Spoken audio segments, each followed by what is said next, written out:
தமிழ்நாடு அரசியல் கட்சி தலைவர்கள், கட்சி தொண்டர்கள், வாக்காளர் பெருமக்கள்னு எல்லாருமே ரொம்ப ஆவலோட எதிர்பார்த்து கொண்டிருக்கின்ற தமிழ்நாடு சட்டமன்ற தேர்தல் எப்போ அப்படிங்கிற அறிவிப்பு வெளியாகி இருக்கு.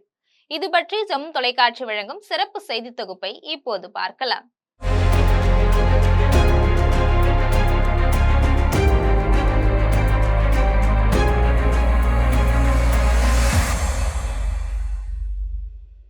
வருகின்ற மே மாதம் 10ஆம் தேதியோட தமிழ்நாட்டுடைய இப்போதைய ஆட்சி முடிவடைஞ்சு மறுபடியும் சட்டமன்ற தேர்தலை சந்திக்க இருக்கு.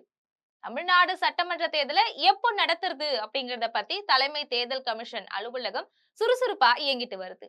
தமிழ்நாடு மட்டும் இல்லாம மேற்கு வங்காளம், அசாம், கேரளா, புதுச்சேரி ஆகிய சட்டப்பேரவைகளுடைய பதவிக்காலமும் மே மாதம் 7ஆம் தேதி, 20ஆம் தேதி, 23ஆம் தேதி, ஜூன் மாதம் 13ஆம் தேதி ஆகிய நாட்கள்ல நிறைவடையுது. தமிழ்நாடு உள்ளிட்ட இந்த 5 மாநில சட்டசபை தேர்தல் வருகின்ற ஏப்ரல் மாசத்துல நடைபெறும் அப்படின்னு தெரியுது. இந்த தேர்தல் பல்வேறு கட்டங்களாக நடத்தப்படுறதுக்கான வாய்ப்பு இருக்கு. தமிழ்நாட்டுல தேர்தல் எப்போ நடக்கும் அப்படிங்கிற தேதி குறித்த தகவல் வருகின்ற மார்ச் மாதம் 2வது வாரத்துல வெளியாகும் அப்படின்னு சொல்லப்படுது. அதிகபட்சம் மார்ச் மாசம் 10ஆம் தேதிக்குள்ள தேர்தல் தேதி வெளிவந்துரும் அப்படின்னு சொல்றாங்க. தமிழ்நாடு, கேரளா, புதுச்சேரியில ஒரே கட்டமாகவும், அசாம், மேற்கு வங்கத்துல பல கட்டங்களாகவும் தேர்தல் நடத்த திட்டமிட்டு இருக்கிறாங்க.